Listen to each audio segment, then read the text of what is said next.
Our final presentation of the morning will be from the Commonwealth of Kentucky, and it's a program entitled Recreating Public Education for Results. And we have with us Kevin Morrow and Robert Sexton. Thank you. The title of Kentucky's entry is Recreating Public Education for Results. I experienced that recreation, and I'm here as evidence of the results. The Kentucky Education Reform Act of 1990, or CARA, made a positive difference in many students' lives in the state, including mine. For a moment, I would like to reflect back on how the reform had an influence on my life and the lives of other students. Before the reform, the state's education failed to compete with the other educational systems around the United States. Test scores were down, and we were not placing enough qualified people into society and the workforce. When reform was introduced and implemented piece by piece into the schools, a positive change occurred, and students began learning things that were needed to pursue the goals that they wanted to achieve. Now, I know that you are all asking yourself, what makes Kentucky's reform innovative? First of all, it encourages self-motivation. With the writing formats that are encouraged within each class in schools, students are taught how to think for themselves and how to organize their ideas on paper. This aided me with my college application process. The Reform Act gave me the proper foundation to build upon and write essays, which led me to being named a National Coca-Cola Scholar and a freshman at the University of Kentucky. The educational tools helped me, as well as other students, no matter the level of knowledge these students possessed at the time they were first introduced to the reform. Secondly, the Reform Act strongly suggests that students should work together. As business-minded individuals, answer this question. Would you like workers that are willing to work with each other or against each other? The answer is evident. The reform teaches its students through group work and activities. It shows all of the people in the group how sometimes people need to be leaders and sometimes people need to be followers. Once our students enter the business world, they are accustomed to working with others. The business world is like a machine.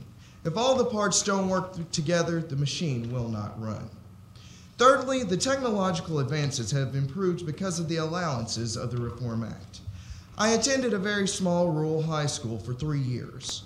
The year before I began at the school, they had one computer and very few technical resources. The year that I left the school, there was a full computer lab and many new things available to teachers and students that enhanced learning. The reform provides equity of funding no matter if you are from a poor society or a rich region. Thus, everyone benefits. In conclusion, there is still work to be done. This program can be improved to even higher levels in the future. It may also be a model for other states to use in order to boost their educational levels. There is proof that this system works, and because of my past experiences, I believe the reform will continue to produce top-notch students into today's working society. Thanks, Kevin. I'm Bob Sexton. I'm here to speak for a group of parents, citizens, business people, an independent advocacy group that, along with hundreds of other people like us, has been pushing educators and politicians in Kentucky to radically improve our public schools, which have been in the nation's cellar for the past 100 or so years. We think the Kentucky Education Reform Act does just that. Well, what's innovative about it? 2 main points. First, it's a comprehensive, interconnected system of long-term solutions in a world that wants short-term, simple solutions, and it has been sustainable in that context. 7 years out of 20 or 30 years that it'll take to have genuine improvement in Kentucky schools. Long hauls in American education are very unusual. Second, this reform attacks so far with spectacular success, given where Kentucky has been in its educational history. 2 of the most difficult challenges facing America's public schools. First, it requires equity in funding between poor and wealthy school districts. Second, it requires that educators concentrate on academic results for all children in the public schools. What matters most is whether children learn. This is not simply about improving teaching, although that's important. It's about teaching so children learn. That's the bottom line. That's the most important thing of all. Academic performance matters most, and it matters in a serious way in Kentucky schools. Our state government in this program has struck a very unusual bargain with the public. Educators said to taxpayers, If you will provide adequate financial resources, we will do much better at educating children, and we will prove that we're doing better by being accountable for academic performance. And of course, what's been most difficult of all is making that bargain work in real schools with real students. We'll be at that for many, many years. And finally, representing a group of parents, it makes us very proud to have a student like Kevin stand up here and say he's proud of something the state is doing for its schools rather than ashamed. Thank you.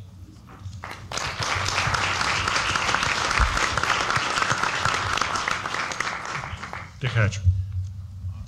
This program was initiated through a lawsuit, is that correct? Partially, yes. That was the driving factor. So are you suggesting that someone in every other state sue their... You don't have to have a lawsuit. The lawsuit in our state was the dynamite that blasted this loose. There were incontrovertible evidence that the system was deficient, last in the nation on almost every measure. Finally, we had a Supreme Court decision that was the most sweeping in the nation, but that didn't cause the reform. What caused the reform was that there were decades really of work on this, and the court decision did not force the legislature to act. In other words, the legislature had to act. West Virginia had a decision in the early 80s, and it took them 10 years really to act. So there's much more to this than that court decision, but there's no question that it was the charge that blasted the legislature off. I believe that, and I guess the thing that I was really wondering about, this is a massive change in terms of the way people do educational business. And I wondered how you managed to maneuver that through the legislature, how you were able, what political dynamics were involved. Long story. There had been 8 years of work before the Supreme Court decision came down in the public with the business community and the media. The legislature had made 3 tries at a serious reform, 3 special sessions. So the legislature kind of got itself educated. There was a fortuitous tug of war between a new governor and our legislature, which resulted really after the court decision in the two wanting to prove they could do something that was substantial. And that's a very blunt answer, but the politics came together. The stars got aligned politically in a very interesting way. Plus, we cannot underestimate the fact that we had Kentuckians were absolutely convinced, polls all showed this, that something dramatic needed to be done. We were drowning. Jack? I'm kind of embarrassed to ask this question because you've obviously been engaged in a monumental and a continuing achievement. It's an earthquake, it sounds like. You transformed the whole education system of the state. But what's the innovation? The innovation is pulling all the pieces together in a long-term complex solution.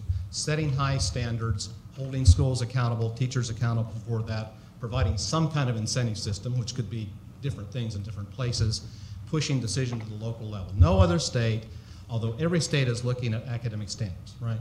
Setting some kind of measure for student performance.